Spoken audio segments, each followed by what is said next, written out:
When people are released from jail, they have the responsibility to appear in court. But some of these people choose to go on the run. They go back home to mommy. And that is when these guys come into the picture. So sit back and listen to the Off the Hook podcast with Chad and Rob. Very fine people on both sides. These are real stories, but the names have been changed. What's going on, guys? I'm Rob. I'm Chad. What's up? Hey, welcome to another exciting episode of Off the Hook podcast. And we have a special guest. we have a today. special guest. But before we get to the special guest, Okay. I got to do something. What? Bro, Oh, these shirts, man. These shirts. If you ain't gone online and bought one, you need to. Look at this bad boy right here. hey man, we're coming up on the 4th. Not too long. You need to show that you're a patriot. Yeah, baby. That's what I'm talking about. That's my yellowfin patriot shirt. I Man, like it. you got to get them. A lot of good response about this. I got a couple other ones over here too, and hats and everything. You know, the whole shebang. And I absolutely love them. You got to get them, and they actually wear nice. They're really nice material. Yeah, I didn't pick out anything I wouldn't personally wear. You know, so I wear Vineyard Vine stuff. It's very close to that. Yeah, dude, I love them. I keep buying them. I got a ton of shirts. I got from the Sun shirts to them. Appreciate it, man. All right, so hey, Chad, don't it make you feel good to see President Trump being greeted with such Yeah, respect in Saudi? yeah, like a boss, like a said, boss. like a boss rolling up in there Yeah. and like getting stuff done. Yeah, it's kind of cool. And could you see Biden right now? He'd be like this. He if he was on a podcast, he'd be like this, I'm walking off, right? walking off, not knowing what the hell's going on. Yeah, as far as planes, we know his history and steps on planes. Oh yeah, he would have fell right down them someday. All right. No, it's nice to see somebody that's an alpha male that's back in charge. It's nice. I'm happy, and I'm hoping.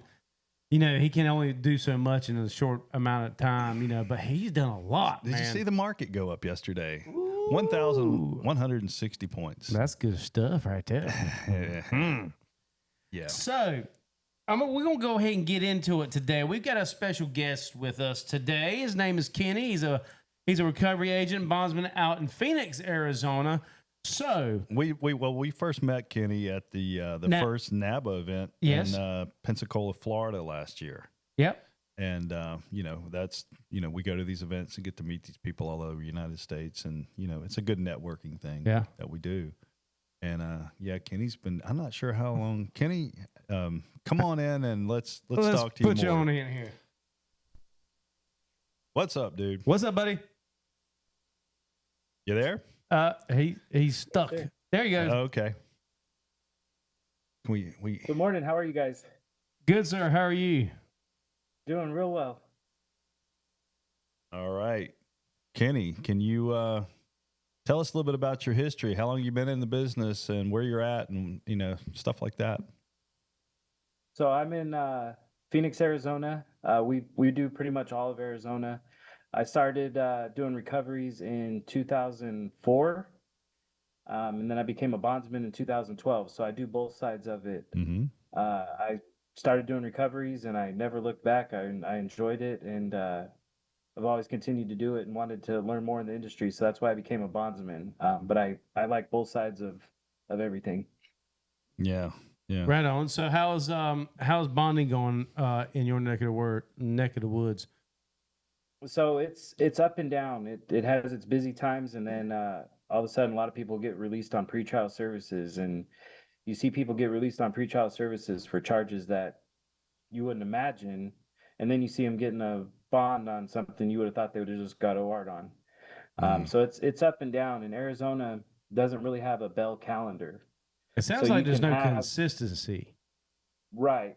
So you could have 12 defendants in the courtroom with the same charges, and you could have 12 completely different outcomes. There's no real rhyme or reason why they release this person or put this person on pretrial.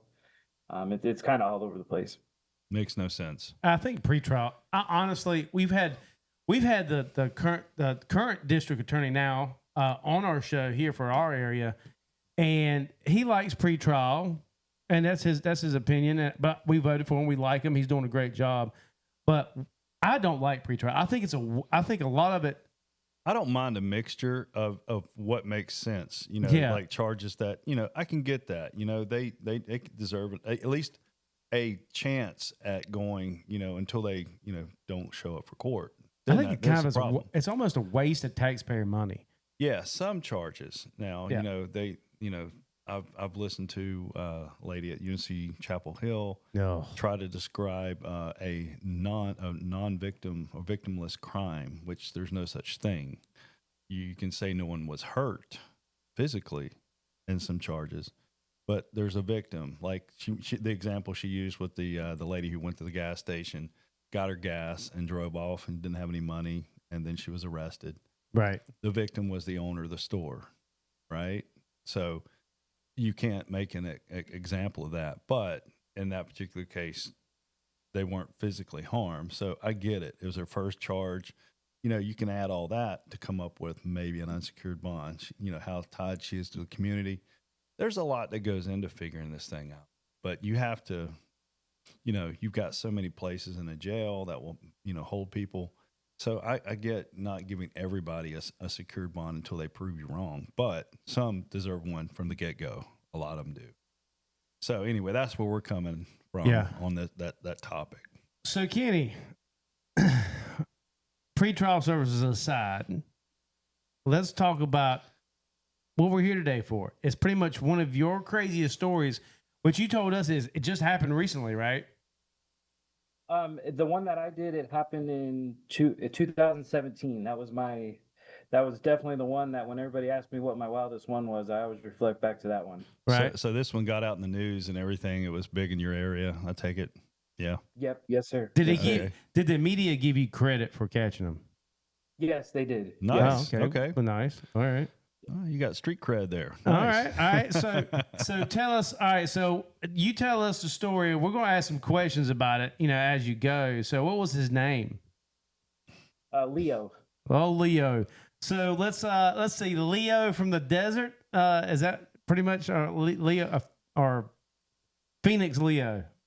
Yeah, we'll figure it out. That's a good way to put it. Yeah. Phoenix Leo. All right. We'll call him Phoenix Leo. So what was Leo's crimes of choice that he did? So he had a lot of prohibited possession of a weapon, and he had a lot of drug charges. This particular one was drive-by shooting. It was gang affiliation, prohibited possessor, and of course he had drugs on him too. So it was kind of a combination of all. Yeah, they go hand in hand, right? Mm-hmm. Yeah. So, how big was the bond? So the bond was $75,000. Okay. That's good. Now, was this your bond or somebody else? You were getting them from somebody else or yourself? It was for somebody else at the time. At the time, I was just a recovery agent, not a bondsman. Okay. All right. So tell us about a Phoenix Leo here. Let's see how much time did you have to get him? Yeah, from the time of your forfeiture date to the time it's due, how long do you have there? So we ended up getting one extension. In Arizona, you typically get about 30 days to look for somebody. Jesus. If you don't find them in 30 days, you have to go to forfeiture court. You can explain to the judge all your efforts. They'll decide to give you an extension or they don't give you an extension. We went in and we told the judge we were right on him. The judge gave us a 30-day extension. We ended up catching him on the 34. It took 34 days. Wow. So when it went over your extension by 4 days, did you have to pay you had to pay the whole thing and you get some back, or how's that work there? No, basically they just give you another 30-day extension to pay the bond until after that 30 days. Okay, so let's get down to the nitty-gritty, okay? Like, how did you start the process to find him? How Yeah, when the other company reached out to you and said, "Hey, I want you to find this guy," how'd you start? So they called us, they emailed us the file. The bond company did not get notice of the warrant at that time. He was also on a pretrial monitor, and pretrial contacted the bond company, said, "Hey, he cut his monitor off this morning," and that was actually the morning that he had court. They said he's not in court. He cut his monitor off, and more than likely he's on the run. So we originally got the file. Now we're not allowed to go back and look at where Leo was on the pretrial monitor. We don't have access to any kind of pretrial monitor GPS. So we went, looked over the file, and we basically started out at Grandma's house. That's where he was living. We started doing surveillance on Grandma's house that morning. That was our first step of doing some surveillance there to see if he was coming or going from Grandma's, maybe packing some stuff or. So were you just watching Grandma's, or did you go and make yourself known at Grandma's? So we did surveillance on Grandma's house from, it was probably 10 a.m. till probably 3 p.m. And then we went and decided to go make contact with her. So Grandma helpful, or was she hiding them? So Grandma was terrified. She put up her home for collateral. In Arizona, you have to put up collateral. Okay. So she was worried about losing her home. However, Grandma was an elderly lady. She said, I don't know who his friends are. I don't know what he does. I don't know where he goes. With his monitor, he had to be home by 10 p.m. So he was gone pretty much all day, home from 10 p.m. to 6 a.m. So she wasn't very much help, other than the fact that obviously she wanted us to find him because she didn't want to have to fork up that $75,000. Right. So, all right. So once this happens, you're still at a standstill. You don't know really what's going on because Grandma's scared. She don't know what's going on. So where'd you kind of go to next? Where did you end up? So we had his father and his sister who all lived in the same city. This was in Tolleson, just outside of Phoenix. So we decided to go make contact with the father. The father did we haven't seen him. We don't know where he is, that whole spill. Mm-hmm. Obviously, we didn't believe the father. We made contact with the sister. Sister is very close with the grandmother. So we explained to the sister, Grandma's over there worried. She could lose her home over this. And so the sister obviously got our number, said she would try to, on the down low, see if she could find him, but don't tell him I'm helping you kind of situation. Mm-hmm. We did not get very far into the recovery before there was U.S. Marshals and then a gang task force and the fugitive task force in Phoenix that also made contact with the bail bond company. It kind of shot out in all different kind of directions because the night before they had suspected that it was Mr. Leo that went inside of a Chevron and he held the clerk up at gunpoint, robbed the Chevron the night before he missed court. So they were trying to contact us. They were, the U.S. Marshals, I have a very good connection with the one that did contact and reach out to us. So we were trying to kind of go over what we have and what he had, and we didn't want to step on each other's toes, basically. So right. I didn't want to go talk to the brother while the Marshals were trying to do a stakeout on the brother. So it got kind of difficult because not only did we have the Marshals, but the gang task force, but we also had a local police department. So we had about 6 different agencies looking for Leo at the same time. So as we began discussing, our information, our leads, the Marshals said that they had spoke to the sister. The sister told him she's not helping him at all. That family had conflict with police. They did not want to help police, but they were wanting to help us because obviously they felt bad for Grandma. So they were kind of using us to talk to the family to try to get information. As the hunt started going, he was rubbing Subways, the sandwich shops, and Circle K's and Chevrons, and he was robbing at least 1 or 2 every single day. Wow. And it would come out on breaking news. Leo comes in here. You can see him go up to the clerk with the gun. He holds him up. He demands the cash. And this was almost every day he was hitting 1 or 2. So it began to catch more attention, and then more agencies were coming out and getting involved. And at first it was kind of it was overwhelming because you had this agency calling this agency calling this agency, and everybody was trying to get everybody's leads and information. And again, you don't want to burn everybody's leads or do something that somebody else is working on. So it got very difficult with that many agencies involved. Okay. So, all right. If something like that happened here, we're in the South, bro. You go into more than one or two, everybody's going to start arming up and they're going to shoot you if you come in and start robbing something. All right. Mm-hmm. So, all right. Now, let's get to the nitty gritty where right before you get them, like, what was the key tip to say, oh shit, we know where he's at, let's go get him? So we he had stolen a gold Pontiac Grand Am from some elderly lady in Surprise, Arizona. The sister told me, she said, hey, he just came by. I saw him briefly. He gave me a hug. I talked to him for 2 or 3 minutes. He left. Here's the vehicle that he's in. Funny side story real quick on that was there's U.S. Marshals that came out from Chicago to help. They're supposed to be the elite of the elite. Yep. Mm-hmm. We've dealt with them before. Yeah, so they told me, they said, you're giving all these people false information. Yesterday you said he was in it was a maroon, those little box cars. I forget what they were called. He's like, you're giving the Scions. Yes, sir. Yep. So he's like, you're giving all these people false information. He's like, you need to just sit back and, basically what he said is let us handle it, right? So later that night, breaking news again. Here goes Leo Arredondo. He went into it was a Subway on that one, and then they said, here you can see him into a gold Pontiac Grand Am, and he exits going west. So that marshal that told me, you're giving me all these false leads and everything, he called me the next morning. He's like, hey, do you know what vehicle he was supposed to be in today? And I was like, So anyways, that was our main key right there. We knew several houses that he was going to. We just weren't sure exactly what vehicle he was in. But we had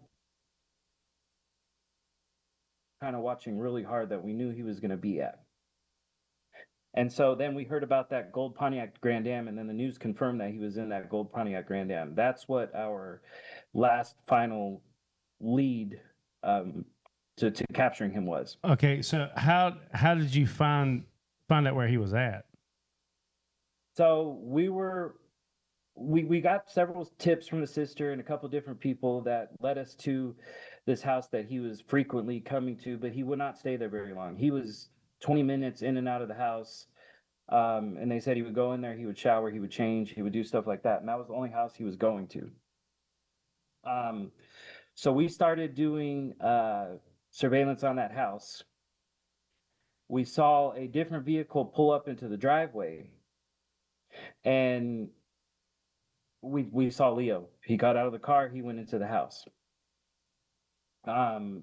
So to be the Safeway, I was just with one of my other agents. We were sitting there doing surveillance. We were about 4 houses down.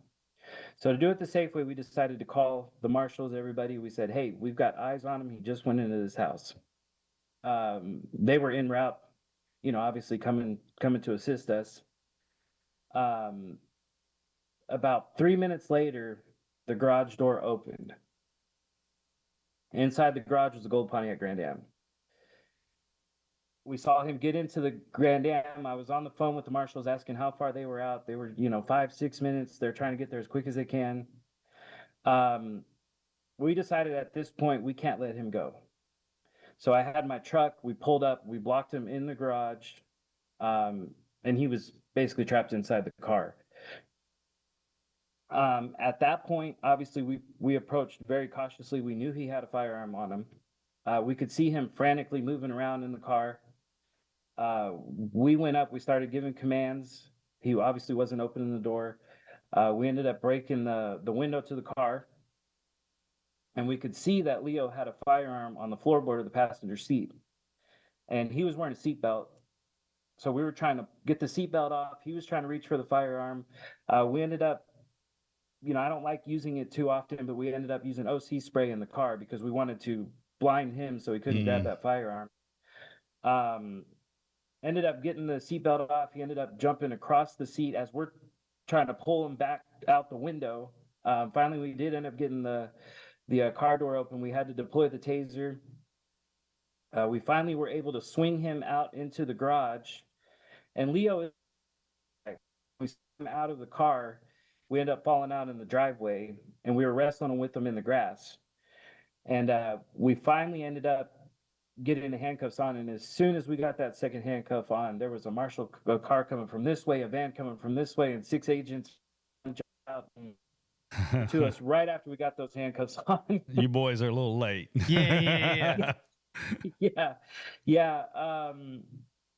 But he was trying everything he could to grab that firearm. He was trying everything he could to grab that gun. Typically we don't like doing vehicle takedowns. It kind of puts everybody at a more dangerous situation, especially. But you don't get to choose how you get them, though. That's the whole thing. You don't get to choose how you get them. You don't get to choose, anything. You have to deal with what you have. You take the opportunity that you think you've been given, and you got to make a choice. Yeah. Yes. If it would have been anybody else, we would have sat back. We would have tried to follow the vehicle, and we would have tried to get them whenever they stopped at a gas station, something like that. He wouldn't have stopped. And if he would have found out we were behind him, it would have been a high-speed chase. And obviously us as recovery agents, we cannot pursue in a high-speed chase. Right. Wow. So did the Marshals, anybody give you credit after that?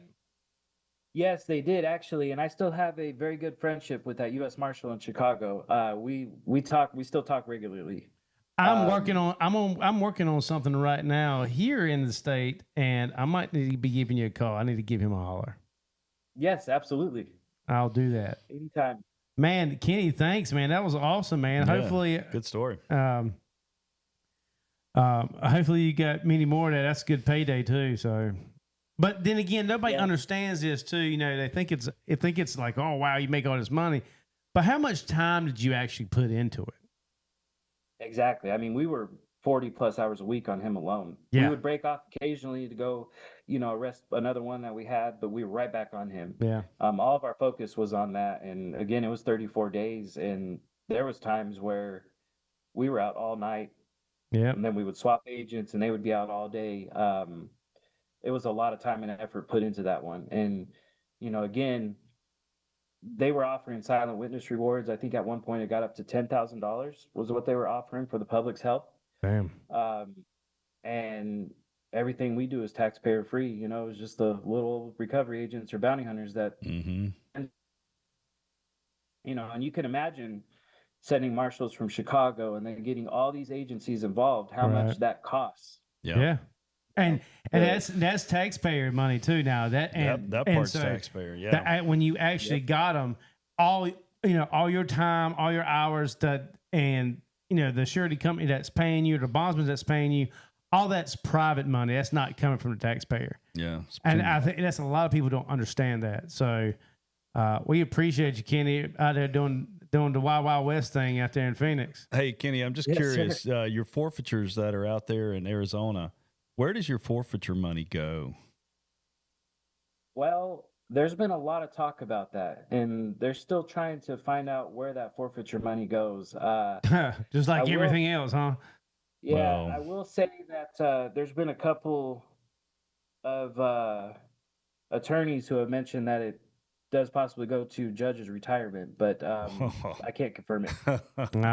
Can't confirm it, but we do not know where. Really, you don't know where we don't know where it goes to. See, here in North Carolina, we know where our forfeiture money goes. I mean, after the school board attorney that we go up against, they get their fee. The rest of the money goes to our school systems and the county in which the case resides, which I think is a great thing. So, absolutely, that's one of the smarter things. I'm just curious, from state to state. I like to hear where the forfeiture money goes, but that's crazy if that's your state's doing that. We don't know. We're not aware of where it goes.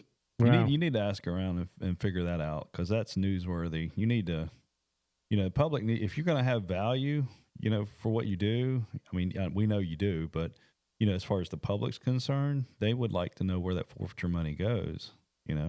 Absolutely. So it's not something that's public here in Arizona. I'm glad that it is for you guys, though. That's awesome. Yeah, well, it's a lot of people here don't know it. Yeah. You know, they just see bondsmen as bad things that people shake down people for money and, you know, whatever. But, you know, that's where it all goes.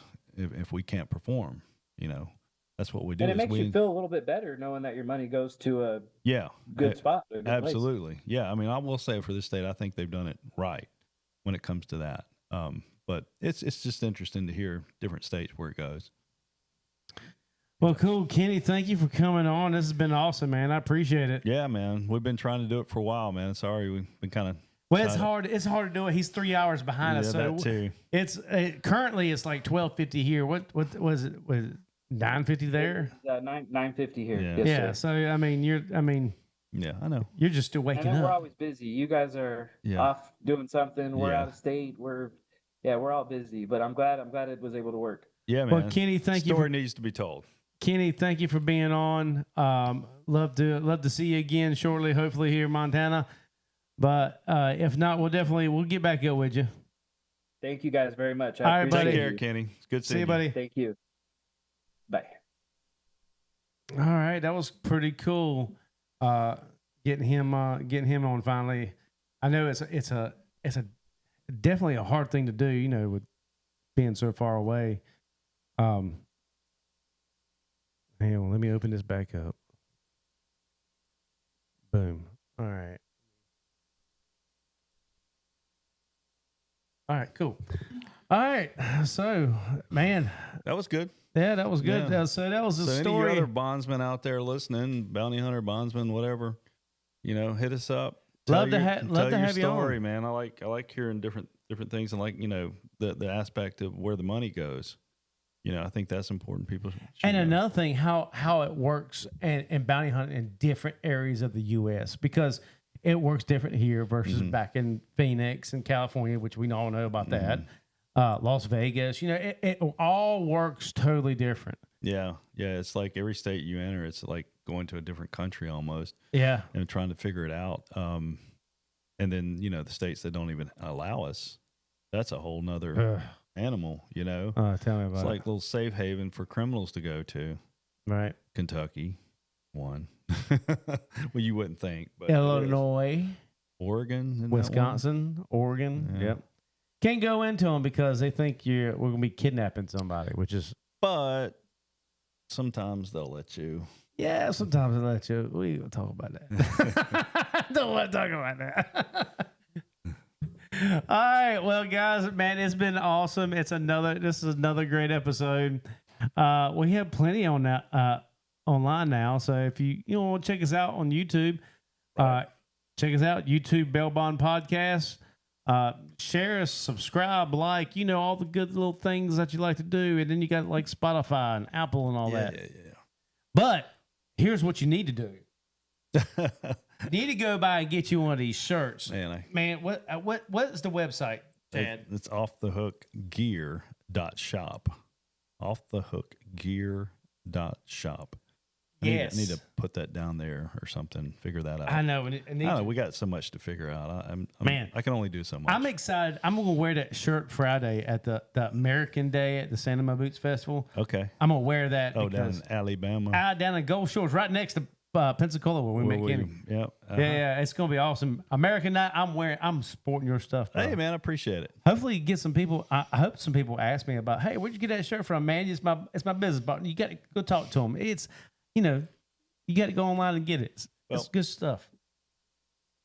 But until then, I'm Chad. I'm Rob, and we'll holler at you later. Peace. Peace.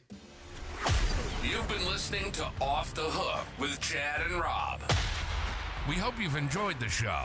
Make sure to like, rate, and review. And be sure to follow us for notifications for another exciting episode. But in the meantime, you can go to our website at www.offthehookbail.com to see more. So until next time, stay out of trouble, or it'll be you that needs to get off the hook. See you soon.